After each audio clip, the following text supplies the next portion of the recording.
Θα ήθελα σε αυτό το σημείο, κυρίες και κύριοι, να καλωσορίσω στο στούντιο του RTV τον σύμβουλο του Περιφερειάρχη Ηπείρου, τον κύριο Χρήστο Τσιρογιάννη, γιατί έχουμε να συζητήσουμε για μερικά θέματα που βρίσκονται σε εξέλιξη και αφορούν βεβαίως τη δουλειά που γίνεται στην περιφέρεια Ηπείρου. Κύριε Τσιρογιάννη, να σας καλησπερίσω και ευχαριστώ που ανταποκριθήκατε στην πρόσκλησή μας να είστε εδώ σήμερα για να τα συζητήσουμε αυτά τα θέματα. Να είστε καλά και εγώ ευχαριστώ που με καλέσατε.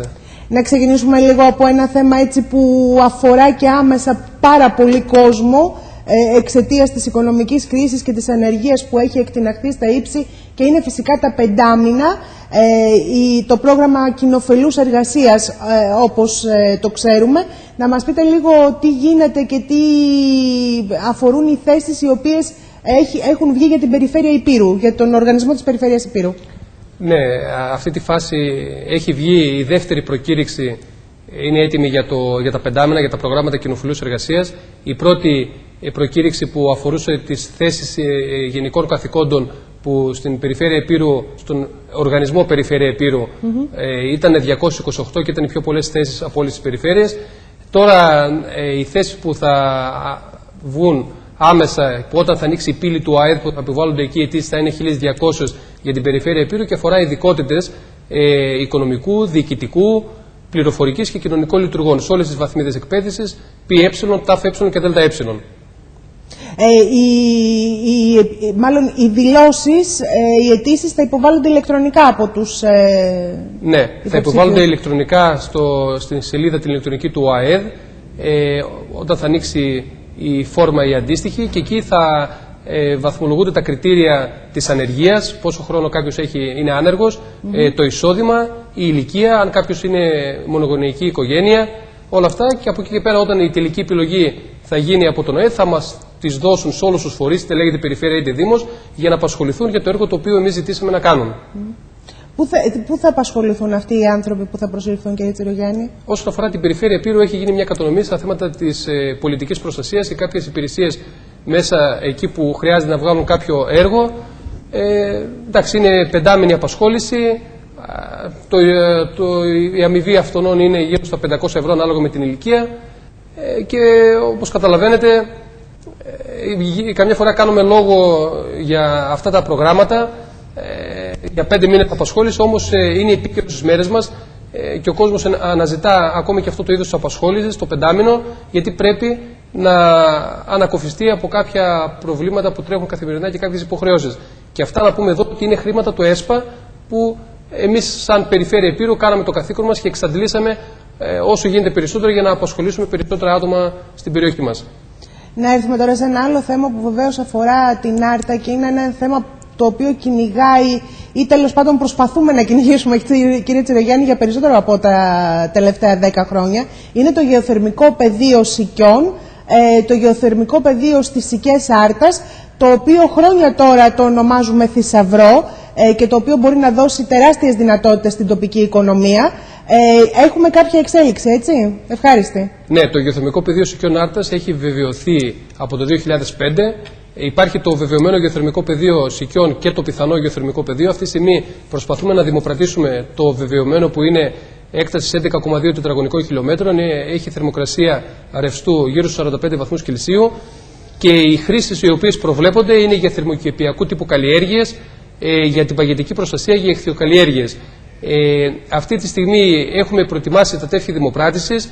Περιμένουμε την απάντηση από το ΙΓΜΕ, έτσι ώστε να μας δώσει τα ποιοτικά χαρακτηριστικά του πεδίου, να τα ενσωματώσουμε στη διακήρυξη και στη συνέχεια να βγει ο διεθνής διαγωνισμός στον αέρα και να προσελκύσουμε τον ενδιαφέρον των επενδυτών. Η όλη διαδικασία κινείται από την καθήλια αρμόδια υπηρεσία της αποκεντρωμένης διοίκησης, Ηπείρου Δυτικής Μακεδονίας. Ναι, από την αποκεντρωμένη διοίκηση. Μέχρι το τέλος του έτους θα γίνει ο διαγωνισμός, έτσι θα τρέξει? Μέχρι το τέλος του έτους θα γίνει. Κυρία Εφταξά, να πω εδώ ότι έχει σκύψει η καινούργια Γενική Γραμματέας πάρα πολύ πάνω σε αυτό το θέμα και σε συνεργασία με την Περιφερειακή Αρχή τη δική μας το έχουμε βάλει στο τραπέζι και έχουμε δεσμευτεί και οι δύο πλευρές να συνδράμουμε την προσπάθεια αυτή μέχρι το τέλος του έτους να βγει η διακήρυξη στον αέρα. Τι ελπίζουμε από αυτό, κύριε Τσιρογιάννη? Το ονομάζουμε θησαυρό αυτό το γεωθερμικό πεδίο χρόνια τώρα.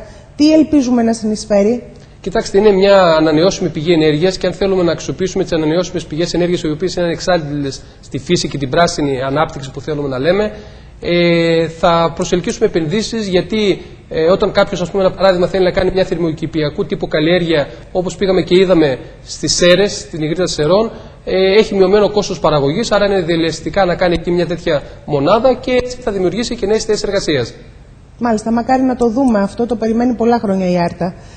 Να πάμε τώρα σε μια ιστορία που μας πλήγωσε πολύ, κύριε Τσιρογιάννη, και είναι το πράσινο ορεινό χωριό, το ενεργειακό χωριό, το οποίο μια χαρά ξεκίνησε για την Άρτα και το Αθαμάνιο Άρτας πιο συγκεκριμένα.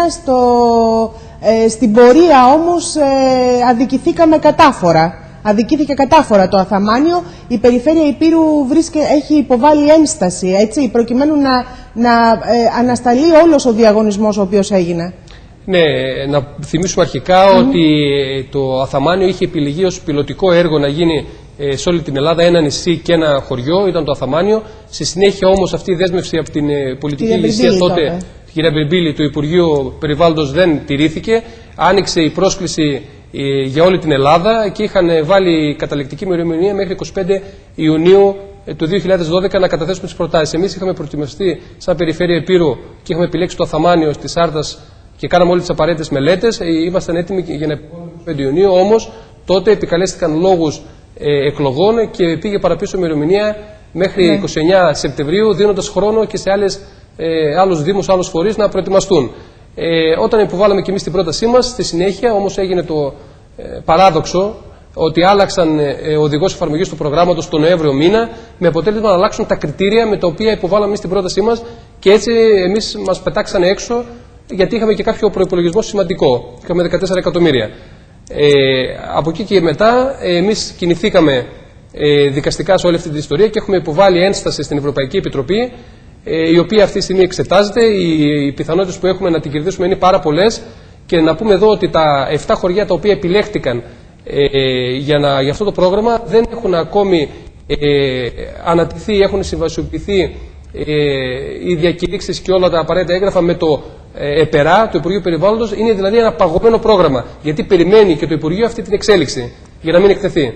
Μάλιστα, επομένως βλέπετε να κερδίζει η περιφέρεια Ηπείρου. Εμείς θέλουμε να κερδίσουμε, να γίνει σε εμάς αυτό που δικαιούμαστε να πάρουμε, αλλά να γίνουν και στα άλλα 7 χωριά. Δεν έχουμε καμιά αντιπαράθεση με τα άλλα 7 χωριά που επιλέχθηκαν. Άλλωστε, κατά επανάληψη είχε τονιστεί και από την κυρία Καλογιάννη. Το ξέρω ότι εσείς δεν βγήκατε προς τα έξω όσο καιρό συντασσόταν ο φάκελος, αλλά με την κυρία Καλογιάννη που μιλούσαμε πιο συχνά, αλλά και με εσάς, είχε γίνει τρομερή δουλειά από την περιφέρεια γι' αυτό. Πραγματικά το είχατε παλέψει πάρα πολύ. Πάρα πολύ το έχουμε παλέψει. Ήταν ένα στοίχημα για μας. Και πόσο μάλλον και για την περιοχή μας, για την Άρτα, που τελικά όμως έγινε με τρόπο μη νόμιμο όλη αυτή η διαδικασία από ένα σημείο και μετά, και κάπου μας στενοχώρησε όλους, γιατί δώσαμε κάποια χρήματα, δώσαμε χρόνο και δεν ήταν το αναμενόμενο. Ήρθαν τα πάνω κάτω και εκεί, και εκεί, κύριε Τσιρογιάννη, όπως και σε άλλα πράγματα σε ό,τι αφορά την Άρτα. Καταλαβαίνετε, κύριε Τσιρογιάννη, ότι δεν μπορώ να σας αφήσω να φύγετε. Βεβαίως, ο λόγος που ήρθατε εδώ είναι αυτά τα θέματα, αλλά δεν μπορώ να μην μπω στον πειρασμό να σας ρωτήσω και για τις φήμες που υπάρχουν το τελευταίο διάστημα στην Άρτα, ότι κατεβαίνετε πιο ενεργά στην κεντρική πολιτική σκηνή, την αυτοδιοικητική σκηνή της Άρτας, θέλοντας να διεκδικήσετε το Δήμο Αρτέων. Αληθεύουν αυτές οι φήμες? Κοιτάξτε, ναι, θα είμαι υποψήφιος δήμαρχος Αρτέων στις εκλογές του Μαΐου του 2014, με μια ομάδα νέων ανθρώπων, με έμπειρα αυτοδιοικητικά στελέχη, με ανθρώπους ικανούς, με φρέσκες ιδέες που έχουν όρεξη για δουλειά και έχουν ένα όραμα για τον τόπο. Θα είναι ένα σχήμα πολυσυλληκτικό, ένα πολυφωνικό σχήμα, και πρέπει λίγο να παραμερίσουμε εδώ πέρα την κομματική μας ή πολιτική μας ταυτότητα. Όλοι έχουμε τις πολιτικές μας αφιτηρίες, αλλά αυτή τη στιγμή τα προβλήματα δεν έχουν χρώμα και όλοι πρέπει να συνδράμουμε και να προσφέρουμε για την πόλη που ζούμε και αγαπάμε. Έχετε καταρτήσει, είστε στη φάση κατάρτισης του ψηφοδελτίου? Κοιτάξτε, μιλάμε αυτή τη στιγμή με πολύ κόσμο. Έχουμε έναν κορμό από το ψηφοδέλτιο, κάποια άτομα, και από εκεί και πέρα, μέρα με τη μέρα, στείλουμε το ψηφοδέλτιό μας. Είναι πολύ νωρίς ακόμη να πούμε ότι έχουμε πλήρες ψηφοδέλτιο. Ο σκοπός μας είναι να βρούμε τους ανθρώπους που πραγματικά θέλουν να προσφέρουν στην πόλη, και εκεί δεν θα εξαιρέσουμε κανέναν από όπου και αν προέρχεται. Αρκεί να υπάρχει η όρεξη από αυτούς να προσφέρουν σε αυτή την προσπάθεια. Μάλιστα. Σε ό,τι αφορά το χρήσμα, για αυτά τα χρήσματα γίνεται πολλής λόγος εν ώψη των αυτοδιοικητικών εκλογών, κύριε Τσιρογιάννη. Εσείς θέλετε χρήσμα, θα το διεκδικήσετε? Κοιτάξτε, κύριε Παπαθεοδόρου, νομίζω ότι το χρήσμα στην τοπική αυτοδιοίκηση το δίνουν οι αρτηνοί πολίτες. Και σε όλο αυτό το διάστημα που πέρασε, από τη στιγμή που διέρευσε ότι θα κάνουμε αυτή την κίνηση και κατέβουμε στις εκλογές τις αυτοδιοικητικές, οι πολίτες που μας βρίσκουν καθημερινά μας ενθαρρύνουν να προσπαθήσουμε να κάνουμε πράξη αυτό το εγχείρημα.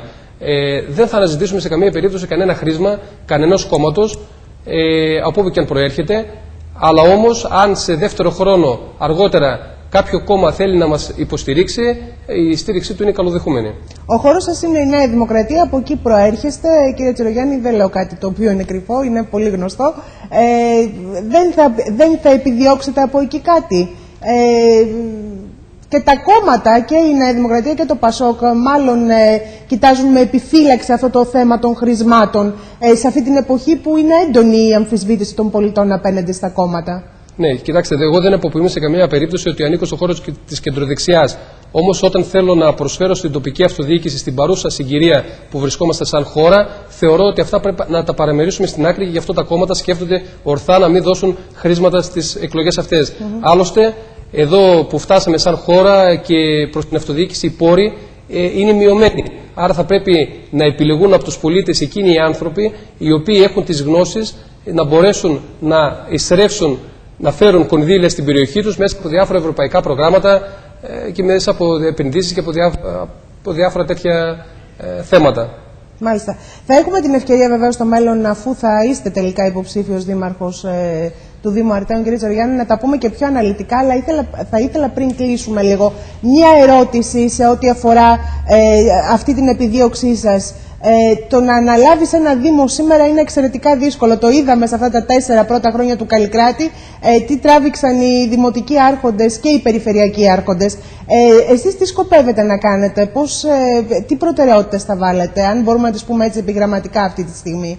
Κοιτάξτε, πραγματικά είναι δύσκολο, αλλά όμως πρέπει να φύγουμε από τον καναπέ μας. Πρέπει δηλαδή να μην είμαστε θεατές σε αυτή την προσπάθεια και πρέπει όλοι να βάλουν ένα λιθαράκι για να συνδράμουμε στην προσπάθεια να αναπτυχθεί ο τόπος μας.